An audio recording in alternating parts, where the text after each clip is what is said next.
Alors, coucou, bonsoir à tous et bienvenue dans cette énième vidéo de formation sur l'utilisation de Canva. Ici Samuel Assaré pour vous servir. Alors, il nous arrive souvent que nous voulons utiliser une de nos photos, ou bien la photo d'un de nos proches ou d'une de nos proches pour pouvoir monter une affiche, ok? Et mettre certaines valeurs au devant. Alors, voici une affiche que nous pouvons faire avec Canva.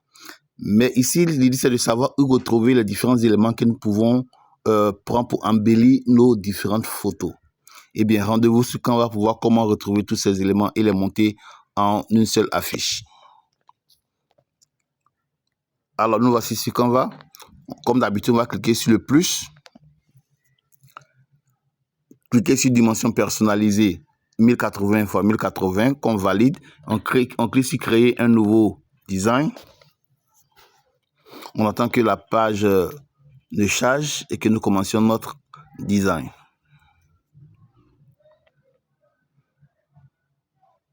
Ça charge toujours, on attend un peu. La connexion n'est pas vraiment stable. Et quand la connexion n'est pas stable, voici ce à quoi nous sommes confrontés. Voilà, je pense que c'est bon maintenant. Ok, quand nous sommes ici, regardons un peu notre image témoin. Notre image témoin nous dit qu'on a ce gradient là. Ça s'appelle un gradient, ok? C'est genre de design rosé et bleu là. Ça s'appelle un gradient, ok? Donc on va aller les chercher dans nos différents éléments de Canva. On va appuyer sur le plus, aller dans éléments et taper gradient. Gradient, ok? Et on va valider la recherche. Puis choisir illustration, afficher tout dans illustration. Pareil, c'est un gradient qui se retrouve dans illustration, ok? Et quand les éléments d'illustration vont s'afficher, on va défiler pour aller rechercher notre gradient spécifique. Donc on défile, on va vers le bas. Donc c'est pas celui-là, excusez-moi. Je vais repartir dans gradient, voilà. Je continue ma recherche. Je continue ma recherche jusqu'à ce que je tombe sur le gradient que j'ai utilisé pour cette photo-ci. Je continue encore. Tant que vous n'avez pas encore trouvé, continuez, ok?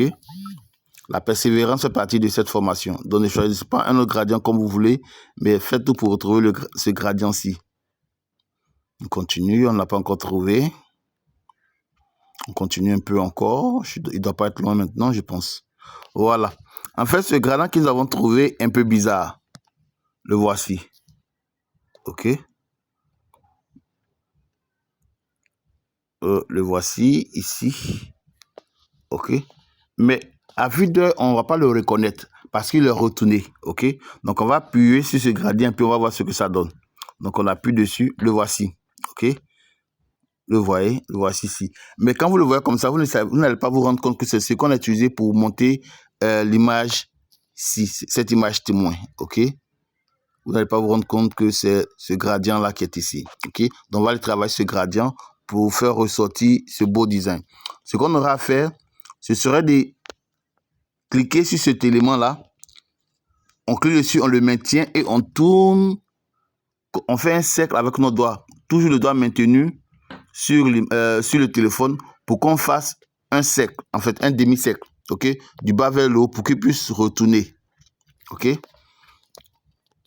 Donc quand on l'a retourné comme ça, ce sera aussi facile de le faire avec la touche de retourner. Vous voyez, il était comme ça, on pouvait juste cliquer comme ça. Si vous n'avez pas cette option, vous pouvez utiliser l'élément que j'ai utilisé au début. Vous voyez, en Canva, il y a plusieurs outils qui peuvent servir pour le même objectif, ok? Donc, ne vous en voulez pas. Si vous ne savez pas comment faire avec un outil, vous pouvez utiliser un autre, ok? Donc, la première façon, c'était d'utiliser ce monsieur-ci, celui-là, ok? Attraper le maintenir, puis le retourner comme ça. Au début, il était comme ça. Donc, on peut attraper comme ça. On l'attrape, on le maintient. On maintient le doigt sur le téléphone et on fait un demi-cercle comme ça, ok? Maintenant, si vous ne voulez pas l'utiliser, c'est simple. Quand il est cliqué comme ça, recherchez cette option de retourner. Celui-ci, ok? Retourner. Comme on l'a vu dans les vidéos précédentes, il peut retourner horizontalement ou bien verticalement. Ici, on voudrait qu'il retourne de manière verticale. Donc, on va appuyer sur retourner vertical pour qu'il soit retourné en ce sens-là. Et quand on l'a comme ça, tout ce qu'on aura à faire, ce serait d'élargir ce gradient-là. Donc, on va attraper les points qui sont à l'angle là, ok, on tire pour qu'il dépasse ici, on tire aussi le bas pour qu'il dépasse. Alors quand il a dépassé comme ça, c'est bien simple, on peut faire remonter un peu, voilà, pour qu'on voit bien les deux couleurs, ok. Maintenant, on a notre fond, tout ce qui nous reste à ajouter, ce serait notre photo, ok. Donc maintenant, on va aller chercher notre photo, on va cliquer sur plus, on va dans notre galerie, nos photos sont dans nos galeries, ok. Donc, on va aller dans Galerie, choisir la photo en question, ajouter sur la page, et voici la photo. Voilà. Maintenant, on se rend compte que la photo est avant le gradient. Pourtant, dans notre image témoin, la photo est derrière le gradient. On a déjà utilisé cette touche. Tout ce qu'on aura fait, ce sont les 3 points qui sont en haut là. OK? On va cliquer sur ces 3 points et on va faire reculer l'image. Donc, quand on clique sur ces 3 points, et qu'on a cette option, on va voir celui-ci faire reculer d'un pas ici. Vous voyez? Attendez que je déplace le monsieur pour l'utiliser facilement. Voilà. Ici. Faire reculer. OK? Donc celui, j'appuie sur lui. Vous voyez, il est allé derrière. Voilà. Maintenant, il y a un cadre derrière. On sent qu'il y a un fond derrière. Donc ce que j'aurais fait, ce serait d'appuyer sur Effet, retirer l'arrière-plan. Ok, je vais maintenant effacer l'arrière-plan pour ne pas que ce soit, on concentre une juxtaposition d'une photo derrière un gradient. On veut qu'on fait un design, ça forme un tout. On ne va pas sentir les juxtapositions. Ok, voilà. Maintenant qu'on a cette photo, je voudrais vous montrer quelque chose de très intéressant. Avec ce genre de design, il arrive que votre photo, ok, vous cadre ou bien vous coupe. Ok, donc quand les photos vous coupent, que vous retirez l'arrière-plan, on a ces choses-là que je vais vous montrer ici. Voilà, attendez. Vous voyez ces limites ici. Ok. Vous voyez ces limites ici. C'est pas intéressant de les montrer dans vos designs. Quand ces limites-là sont montrées, ça montre une juxtaposition. Ok. On va les cacher. En matière de design, on cache toujours les imperfections. Donc, on prend notre image et on essaie de placer, ok, de déplacer. On met la main dessus, on essaie de déplacer de sorte que les deux côtés, en fait, soient cachés. Ok? Mais ne vous en faites pas. Si votre photo que vous avez n'a pas ces limites, c'est-à-dire n'est pas coupée, on ne sent pas une coupure, ne vous inquiétez pas, c'est bon. On a ce genre de cas quand ce n'est pas une photo qui touche votre corps. Si vous êtes entier dans la photo, ok, ça passe, il n'y a pas de problème, on ne verra pas ces limites-là. Mais si c'est une photo, disons une photo d'identité où on sent que on a coupé votre épaule, on a coupé votre bras, il y aura ces limites-là. Donc, il va falloir ajuster de sorte que ces limites-là soient cachées. Ok. Et puis, une autre chose encore, souvent quand les gens font ce design-là, il arrive qu'ils laissent un trou blanc ici. Je vais vous montrer le trou blanc. Voilà. Il arrive qu'ils laissent un trou blanc ici. C'est pas intéressant, ok? Laissant les trous blancs, on sentira une juxtaposition. Donc, on va tout faire. On a deux objectifs. L'objectif, c'est de cacher ce trou blanc et aussi les limites de la photo, les limites gauche et droite de la photo, ok? Voilà. Je pense qu'ici, c'est comme ça. Mais quand je laisse ici, ma brèche ne se voit pas. Pourtant, la brèche, c'est un charme que j'utilise, ok? Donc, on va déplacer ici. Si on ne voit pas ma brèche, c'est pas intéressant, ok? Donc, je vais déplacer. Si c'est pas trop intéressant, si je peux aussi déplacer le gradient, ok? Voilà. Donc, c'est comme où je me retrouve. Mais étant ici, vous voyez que la photo est déplacée par rapport au gradient. Pourtant, la photo doit être centrée. Donc, je peux cliquer encore sur le gradient et puis essayer de déplacer le gradient. Ok? Je peux élargir le gradient encore. Ok. Donc, sur le gradient là, je vais maintenant redéplacer ma photo pour que ma photo soit au centre. Ok? Toujours dans l'objectif de cacher les différents objets. Voilà. Plus ou moins comme ça peut aller, tu vois. Donc, voici comment ça va se passer. Cliquons là pour voir. Eh bien, j'ai encore un petit souci parce que il y a un vide ici. On voit le blanc. Donc, je dois aussi ajuster pour que ce blanc-là se cache. Donc, voilà. Justement. Donc, voici le design qui est fini. Tout ce qu'il nous reste à faire, c'est d'écrire le nom. Donc, je vais écrire mon nom. C'est Samuel Assari. Je vais dans Test et j'écris Samuel Assari. Ça, ce n'est plus compliqué pour vous. Vous savez le faire aussi facilement. Donc, vous écrivez le nom de la personne.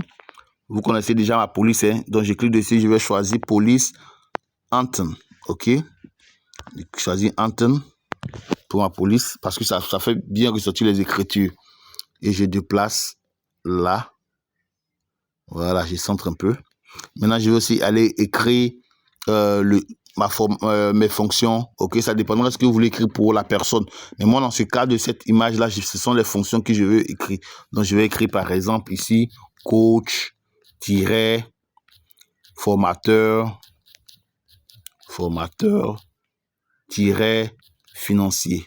Voilà, financier. Et quand j'ai fini comme ça, je peux déplacer pour le mettre en bas.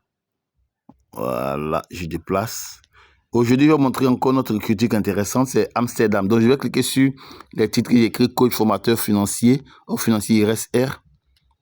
Ok, donc, quand vous écrivez comme ça qu'il y a une erreur que vous voulez modifier, vous pouvez cliquer sur modification. Ok, en cliquant sur modification en bas à droite là, le curseur va se mettre à la fin de ce que vous avez écrit. Je vais juste ajouter mon R, financier. Voilà. Le souci ici, c'est que c'est trop long, donc je peux... Voilà, comme c'est trop long, je vais vous montrer une astuce. Vous voyez ce monsieur qui est ici, ce point-là. Je mets ma main dessus maintenant et j'élargis. Je tourne ça je tire ça vers la droite. Voilà, ça va élargir. Et je vais cliquer encore dessus et cliquer sur modification. Et aller mettre mon R. Voilà, pour qu'il tienne sur la même ligne. Il y a un petit souci. Attendez, je vais voir ce qui ne marche pas. Financier, espace. Voilà. Voilà, donc voici, j'ai fini. Bon, j'ai une autre police que j'aime bien, que j'allais prendre, c'est la police Amsterdam. Donc, je clique sur la police et je vais chercher Amsterdam. Amsterdam, il y a différentes catégories d'Amsterdam. Je vais prendre Amsterdam 4. OK. Donc, voici Amsterdam 4.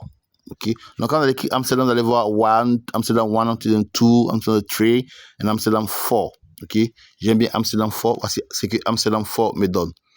OK. Donc, j'ai le nom, j'ai les titres. Maintenant, je dois signer parce qu'il est intéressant de signer ces différentes œuvres. Assaré. Voilà. Une fois que c'est écrit comme ça, je vais aller chercher ma police qui est Citadel. Script. Je change et je traîne jusqu'à en bas à droite. Voilà. Maintenant, quand il est en bas à droite ici, je peux télécharger. Pour télécharger notre image, c'est simple.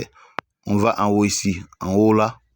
Ok, où il y a la flèche avec un trait en bas. On clique juste dessus. Ça va télécharger dans notre galerie. C'est tout. Donc, bonne session. Essayez et mettez vos différents designs dans le groupe de formation. Au revoir.